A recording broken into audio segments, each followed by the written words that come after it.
Assalamualaikum warahmatullahi wabarakatuh. Perkenalkan nama saya Eka Fadila Nur Afifa, MPM 2211080033. Di sini saya akan menjelaskan tentang dasar-dasar bimbingan dan konseling pendekatan Islam yang diampu oleh dosen Dr. Ali Murtado MSQ selaku dosen penguji kompre dasar-dasar bimbingan dan konseling. Di dalam konsep dasar bimbingan dan konseling ada 8 yang akan saya jelaskan. Pertama, pengertian bimbingan, kedua, pengertian konseling, ketiga, Pritma BK, keempat, visi misi BK, kelima, tujuan BK, keenam, fungsi BK, ketujuh, prinsip-prinsip BK, dan kedelapan, asas-asas BK. Pengertian bimbingan. Bimbingan adalah bantuan yang diberikan oleh seseorang, baik pria maupun wanita, yang telah terlatih dengan baik dan memiliki kepribadian dan pendidikan yang memadai kepada seseorang individu. Dan untuk usia, untuk membentuknya mengatur kegiatan-kegiatan hidupnya sendiri, mengembangkan pandangan hidupnya sendiri, membuat keputusan sendiri, dan menanggung bebannya sendiri. Pengertian konseling. Dalam bahasa Latin, istilah konseling disebut consilium, yang berarti dengan atau bersama. Dalam Kamus Bahasa Indonesia, untuk istilah itu mengandung pengertian kurang lebih sama dengan menyeluruhan. Namun demikian, penggunaannya sehari-hari telah sangat meluas dan lebih bersifat non-konseling. Poritma BK. Poritma BK adalah cara pandang dasar konselor dalam memahami 1. Manusia itu unik dan utuh. 2. Memiliki untuk berkembang. 3. Bukan sekedar orang bermasalah. Visi dan misi BK. Visi BK terwujudnya individu yang berkembang secara optimal, mandiri, dan bertanggung jawab dalam aspek pribadi, sosial, belajar, dan karir. Yang kedua, misi. 1. Membantu peserta didik mengenal dan memahami diri secara utuh. 2. Mengembangkan potensi, minat, dan bakat individu. 3. Membantu individu mengatasi masalah pribadi, sosial, belajar, dan karir. 4. Menumbuhkan kemandirian dalam pengambilan keputusan. 5. Membentuk pribadi yang berakhlak sehat secara mental dan adaptif terhadap lingkungan. Tujuan bimbingan dan konseling. Tujuan bimbingan dan konseling adalah membantu individu agar mampu memahami dirinya sendiri, mengembangkan potensi yang dimiliki, serta mengendalikan masalah secara mandiri dan bertanggung jawab. 1. Mengalami perasaan positif dari interaksi dengan teman, sebaya, guru, orang tua, dan orang dewasa lainnya. 2. Memperoleh makna pribadi dari aktivitas belajarnya. 3. Mengembangkan dan memelihara perasaan positif terhadap dirinya. 4. Menyadari akan pentingnya nilai yang dimiliki dan mengembangkan nilai-nilai konsisten dengan kebutuhan hidup dalam masyarakat yang majemuk. Fungsi BK. Dari sejumlah fungsi bimbingan dan konseling yang telah ditemukan oleh masing-masing ahli yang dapat dikemukakan beberapa fungsi umum bimbingan dan konseling, yaitu: pertama, fungsi pemahaman. Kedua, fungsi pencegahan. Ketiga, fungsi pemecahan pemberian bantuan. Keempat, fungsi pengembangan. Prinsip-prinsip BK. Ada beberapa prinsip-prinsip bimbingan dan konseling, seperti: 1. Bimbingan adalah untuk semua murid. 2. Bimbingan dan konseling melayani murid-murid dari semua usia. Ketiga, bimbingan mendorong penemuan dan pengembangan diri. Di BK ada beberapa asas. Yang pertama, asas kerahasiaan, asas kesukarelaan, asas keterbukaan, asas kekinian, asas kegiatan, asas kedinamikaan, asas keterpaduan, asas kemandirian, asas kenormatifikan, asas keahlian, asas ahli tangan, dan yang terakhir Handayani Tuthuri. Pendekatan Islam dalam bimbingan dan konseling. Di dalam pendekatan Islam, bimbingan dan konseling adalah pendekatan konseling yang berlandasan ajaran Islam dengan menjadikan Al-Quran, hadis, dan nilai-nilai keislaman sebagai dasar dalam membantu individu memahami diri, mengatasi masalah, dan menjalani kehidupan secara lebih baik. Pendekatan ini memandang manusia sebagai makhluk ciptaan Allah yang memiliki jasmani dan rohani, akal dan hati, tanggung jawab sebagai hamba dan khalifah. Tujuan pendekatan Islam. Pendekatan Islam bertujuan membantu individu agar semakin dekat dengan Allah Subhanahu wa taala, yang memiliki ketenangan jiwa, mampu menyelesaikan masalah dengan cara yang sesuai syariah, menjalani hidup yang seimbang dunia dan akhirat. Ada beberapa landasan pendekatan Islam. Al-Quran sebagai sumber nilai kehidupan, hadis sebagai pedoman sikap dan berperilaku, dan akhlak sebagai tujuan pembentukan kepribadian. Ada beberapa dalil Al-Quran pendekatan Islam dalam BK. Yang pertama, Al-Quran surat Ar-Ra'd ayat 11, Allah tidak mengubah keadaan seseorang kecuali ia mampu mengubah dirinya sendiri. Di dalam BK itu membantu kesadaran dan perubahan diri. Lalu Quran surat Al-Isyrah ayat 5-6, di balik kesulitan selalu ada kemudahan. Di dalam BK menumbuhkan harapan dan ketenangan.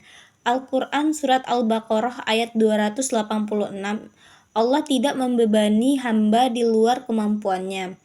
Konseling mampu menghadapi masalahnya. Di dalam ciri-ciri pendekatan Islam berorientasi pada nilai tauhid, mengedepankan akhlak mulia, menggunakan nilai sabar, ikhlas, syukur, dan tawakal, mengutamakan aspek iman dan spiritualitas. Konselor berperan sebagai pendamping yang amanah dan berakhlak. Di BK ada bidang-bidang layanan bimbingan dan konseling. Yang pertama, bidang bimbingan pribadi. Yang kedua, bidang bimbingan sosial. Ketiga, bidang bimbingan akademik. Dan keempat, bidang bimbingan karir. Di sini saya akan menjelaskan tentang bidang bimbingan pribadi. Bidang bimbingan pribadi adalah bidang layanan BK yang membantu individu memahami, menerima, dan mengembangkan diri secara pribadi agar memiliki kepribadian yang sehat dan stabil. Yang pertama, bidang ini fokus pada pemahaman diri, emosi, sikap, nilai, kelebihan, dan kekurangan. Ketiga, pengelolaan emosi dan stres. Keempat, pembentukan kepercayaan diri. Dan kelima, pengembangan sikap positif dan tanggung jawab pribadi. Lalu di sini ada bidang bimbingan sosial, di mana bidang bimbingan sosial adalah bidang layanan BK yang membantu individu mengembangkan kemampuan berinteraksi dan menyesuaikan diri dengan lingkungan sosial secara sehat. Fokus bimbingan sosial ini meliputi kemampuan berkomunikasi dengan orang lain, menjalin hubungan yang baik, teman, keluarga, dan lingkungan. Terus yang ketiga, sikap empati dan toleransi. Keempat, kerjasama dan tanggung jawab sosial. Dan yang kelima, menyelesaikan konflik secara positif. Bidang bimbingan akademik. Bidang bimbingan akademik adalah bidang layanan BK yang membantu individu mengembangkan kemampuan belajar secara efektif dan bertanggung jawab. Bidang ini berfokus pada 1. Memahami gaya dan kebiasaan belajar. 2. Meningkatkan motivasi dan disiplin belajar. Ketiga, mengatasi kesulitan belajar. Keempat, mengatur waktu dan strategi belajar. Kelima, mengembangkan sikap positif terhadap belajar. Lalu yang terakhir, di sini ada bidang bimbingan karir. Bidang bimbingan karir adalah bidang layanan BK yang membantu individu mengenal, merencanakan, dan mengambil keputusan terkait masa depan pendidikan dan pekerjaan mereka. Fokus bimbingan karir ini meliputi 1. Mengenal minat, bakat, dan potensi diri. 2. Mengenal dunia pendidikan dan dunia kerja. 3. Merencanakan studi lanjut dan pekerjaan. Keempat, pengembalian keputusan karir secara realitas. 5. Kesadaran menghadapi dunia kerja. Di sini ada jenis-jenis layanan BK. Yang pertama, layanan orientasi. Layanan untuk membantu peserta didik mengenal lingkungan baru seperti sekolah, aturan, fasilitas, dan sistem pembelajaran agar bisa menyesuaikan diri dengan baik. Yang kedua, layanan informasi, di mana layanan yang memberikan informasi yang dibutuhkan peserta didik. Pendidik juga lanjut untuk karir dan perkembangan diri agar mampu mengembalikan keputusan dengan tepat. Yang ketiga, layanan penempatan. Layanan untuk membantu peserta didik ditempatkan pada posisi atau kegiatan yang sesuai dengan potensi, minat, dan kemampuannya. Misalnya, jurusan, kelas, atau kegiatan ekstrakurikuler. Di sini ada jenis-jenis layanan BK. Layanan himpunan data, layanan untuk mengumpulkan dan menghimpunkan data peserta didik, baik data pribadi, akademik, maupun sosial secara sebagai dasar dalam pemberian layanan BK yang tepat. Lalu yang kelima, layanan konferensi kasus. Layanan berupa pembahasan bersama suatu kasus seperti peserta didik yang melibatkan pihak terkait seperti guru, wali kelas, orang tua, dan lain-lain untuk mencari solusi terbaik bagi peserta didik.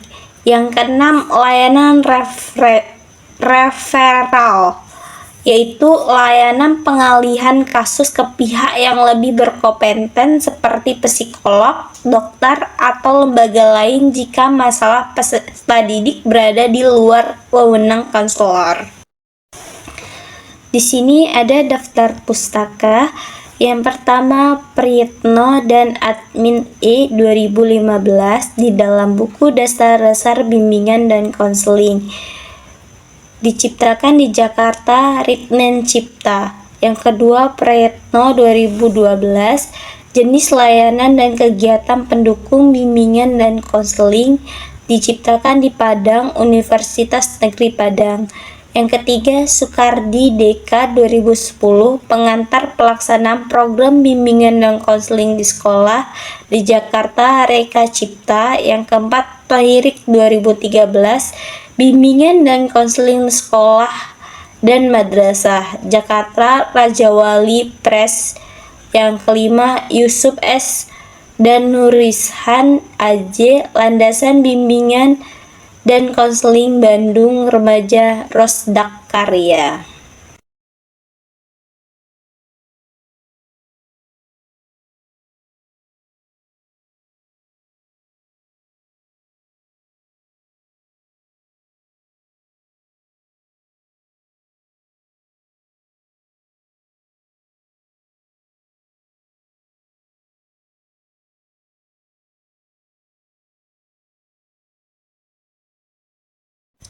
Terima kasih, mungkin cuma itu saja yang bisa saya sampaikan.